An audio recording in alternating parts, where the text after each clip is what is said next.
Have you ever said something to two different people and they have heard two completely different things?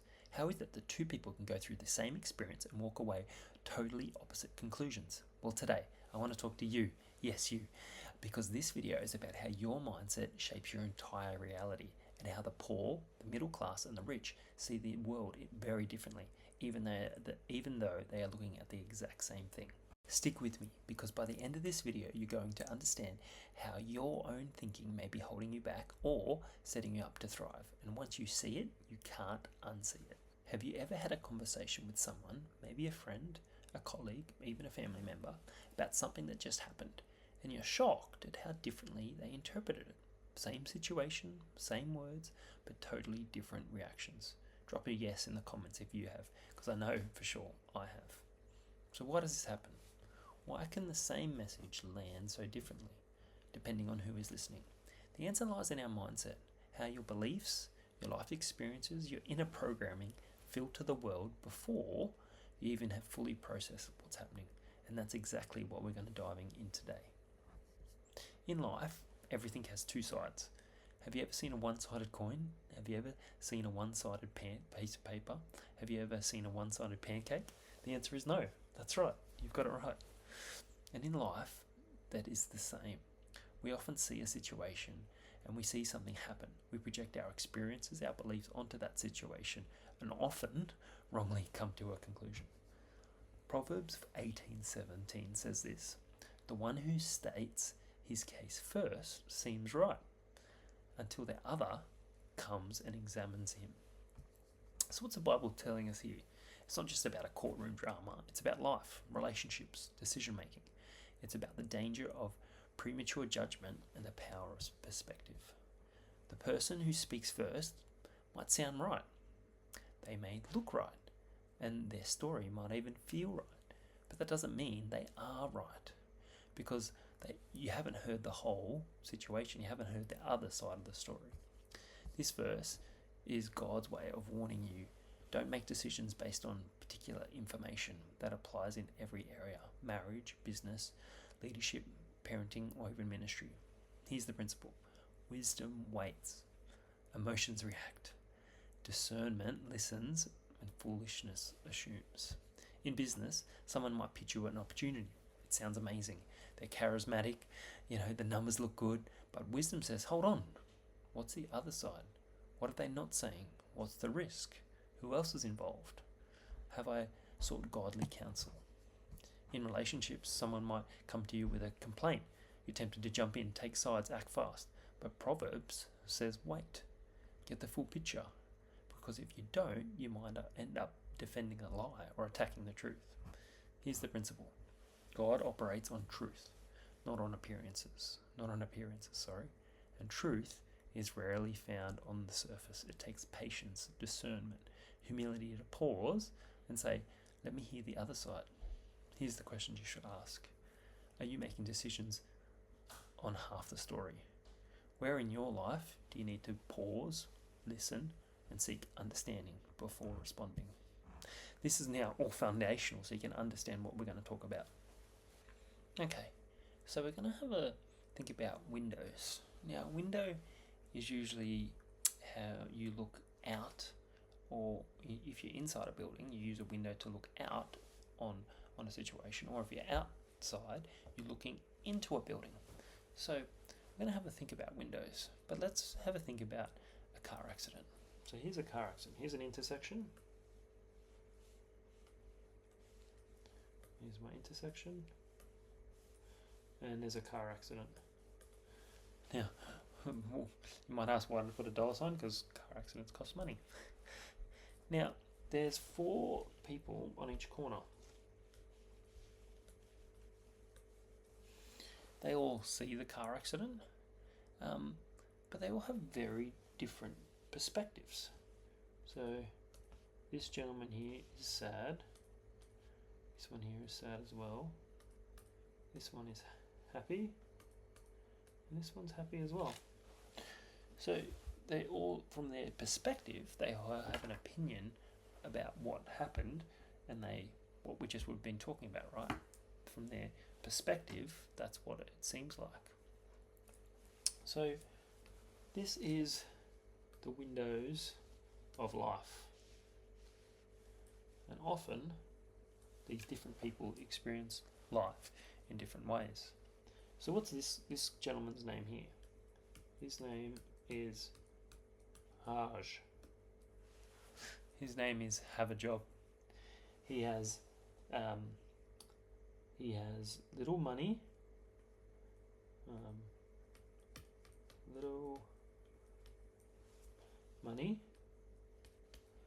and little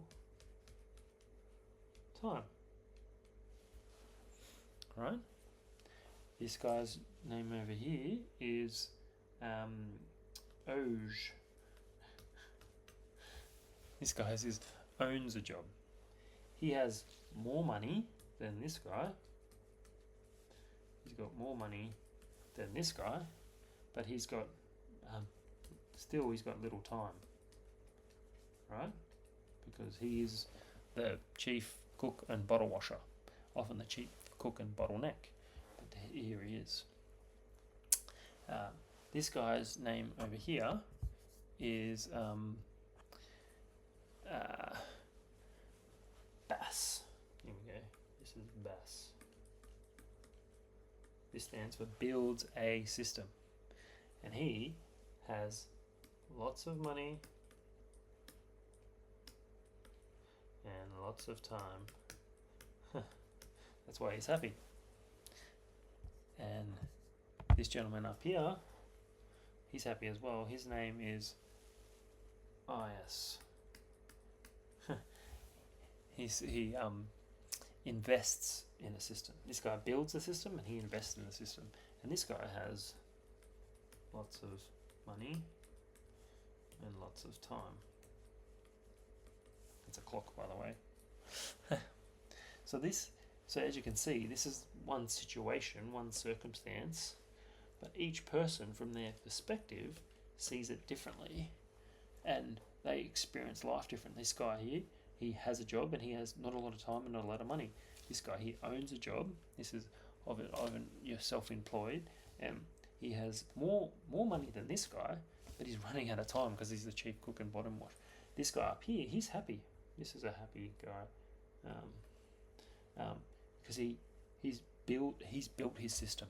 He's built a system so he can have lots of money and lots of time. And this guy over here, he invests in the system. He puts money into the system, so he has lots of money and lots of time as well. So that's the first bit. Okay, now we're going to have a look at the poor man's house. Poor man's house has a roof. It's a roof. And this is his house. And he has 4 windows. Great windows, aren't I? And a little door. This can be his house here. So, first window up here is, this is poor man's house. Poor man.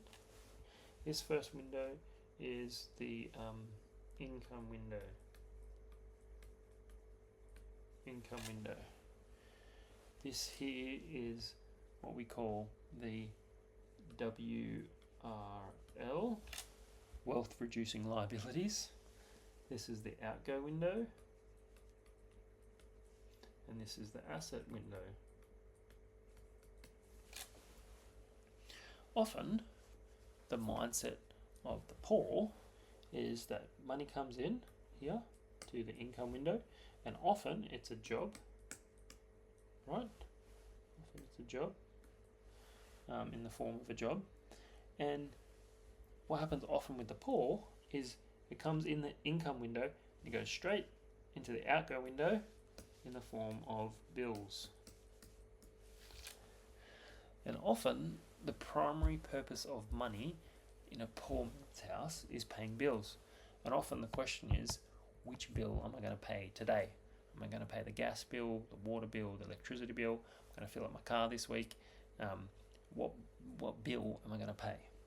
So that's the mindset of a poor man's house, and they only use 2 windows. So that's not that good as well. So now we're going to have a look at the middle class.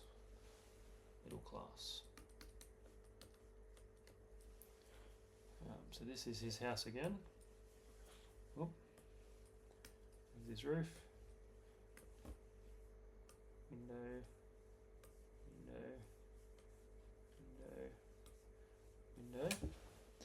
So, what's the first window?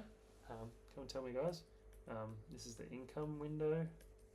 This is the assets window. Remember what this one is? This is the wealth reducing liabilities window. And this one here is the outgo window. Go. So, often, again, money comes in to the income window in the form of a job. He's got slightly more money. So his money doesn't just go straight to the outgo window. It often goes down here and down here. So it goes in the outgo window in the form of bills, because he's obviously got bills to pay as well.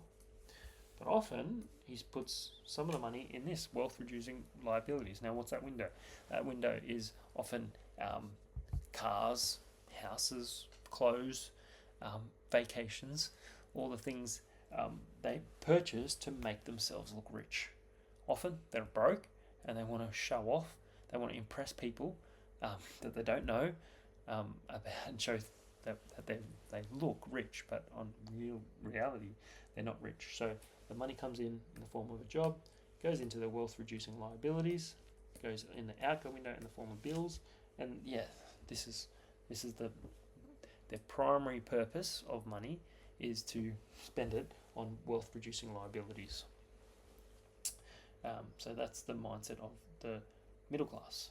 Now let's have a look at the house of the rich. So here we go. House number 3, here's the roof.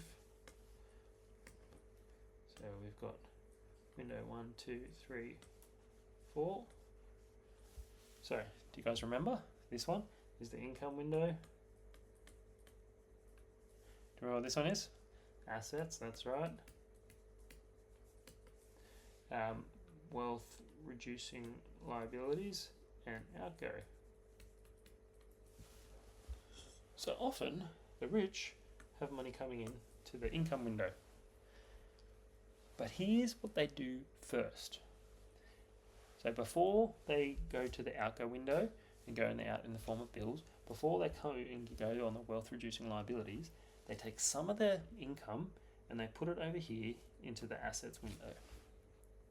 Then they use the rest of it, they pay their outgo window in the form of bills. Sometimes they purchase some wealth reducing liability. Well, actually, they often don't initially, they don't, too far. Wealth reducing, so it comes in here, goes over here, goes over here. So it comes in, they come in the income window, they put a little bit over here in the asset window, and then they pay their bills. And what happens over time is they start to put money in their asset window, and nothing happens. For the first bit, nothing happens. And then over a little bit of time, this asset window puts a little bit of money back into the income window. And so this window gets a little bit bigger. So then they put a little bit more into that asset window. And then this window becomes a little bit bigger. And then puts a little bit more money back in, and this one becomes a little bit bigger. And then this one becomes a little bit bigger. It becomes a bit of a cycle. And then what often happens, this one starts to pay for the wealth reducing liabilities, and then the asset also starts to pay for the bills. Because this one becomes so big that it starts to pay all the other windows. And that's the mindset of the rich. The purpose of money for the rich is to make more money. So, I hope this video helps you to shift your mindset to be putting time, energy, and effort into this window, the asset window, if you're not doing it already. If you're doing it already, let me know in the comments. So I hope this video helps you and helps you shift your mindset to putting more time and energy and effort into the asset window and help this grow over time. Initially, it won't feel like it's growing at all, but over time, it will. If you're already doing this, let me know in the comments. Let me know by assets, and keep it up. Thanks for watching, and I look forward to seeing you on the next video.